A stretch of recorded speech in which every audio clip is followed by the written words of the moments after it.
നമസ്കാരം, ഇത് filmy beat Malayalam. 80കളിൽ മലയാളത്തിലും തെലുങ്കിലും തമിഴിലുമെല്ലാം നിറഞ്ഞുനിന്ന നായികയായിരുന്നു സുഹാസിനി. മണിരത്നവുമായുള്ള വിവാഹശേഷവും സുഹാസിനി സിനിമയിൽ നിറഞ്ഞുനിന്നു. പക്ഷേ വിവാഹശേഷം തനിക്ക് മലയാളത്തിൽ ലഭിച്ചത് മുഴുവൻ അമ്മവേഷങ്ങളാണെന്ന് സുഹാസിനി പറയുന്നു. വിവാഹശേഷം തിരിച്ചു വന്നപ്പോൾ പ്രായം ചെന്ന അമ്മവേഷങ്ങൾ മാത്രമേ എന്നെ തേടിയെത്തിയുള്ളൂ.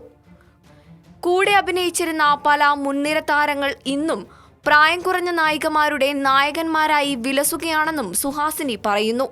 മലയാളത്തിലെ തന്റെ നല്ല 2 സുഹൃത്തുക്കളായിരുന്നു മമ്മൂട്ടിയും മോഹൻലാലുമെന്നും സുഹാസിനി പറയുന്നു.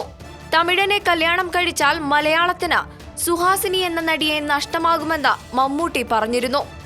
മോഹൻലാലുമായും നല്ല സൗഹൃദമുണ്ടായിരുന്നു. വിവാഹം കഴിഞ്ഞതോടെ ആ അടുപ്പമൊക്കെ പോയി. ഇപ്പോൾ മമ്മൂട്ടിക്കും മോഹൻലാലിനും തന്നെ കണ്ടാൽ മൈൻഡില്ലെന്നും സുഹാസിനി പറയുന്നു.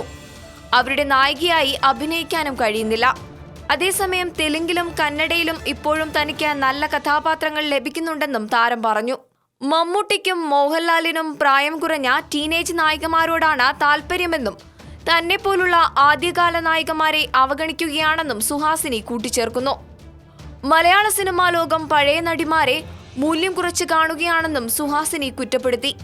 2015 ഏറ്റവും ഒടുവിൽ സുഹാസിനി മലയാളത്തിൽ അഭിനയിച്ചത്. ആദ്യകാലത്ത് മമ്മൂട്ടിയെയും സുഹാസിനിയും ചേർത്ത് ധാരാളം ഗോസിപ്പുകൾ സിനിമാ വാരികകളിൽ വന്നിരുന്നു.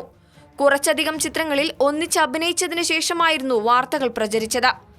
ഗോസിപ്പ് അവസാനിപ്പിക്കാൻ വേണ്ടി അതിനുശേഷം ലൊക്കേഷനിൽ മമ്മൂട്ടി ഭാര്യ സുൽഫത്തിനെയും കൂട്ടി പോകാൻ തുടങ്ങിയെന്നും കഥകളുണ്ട്.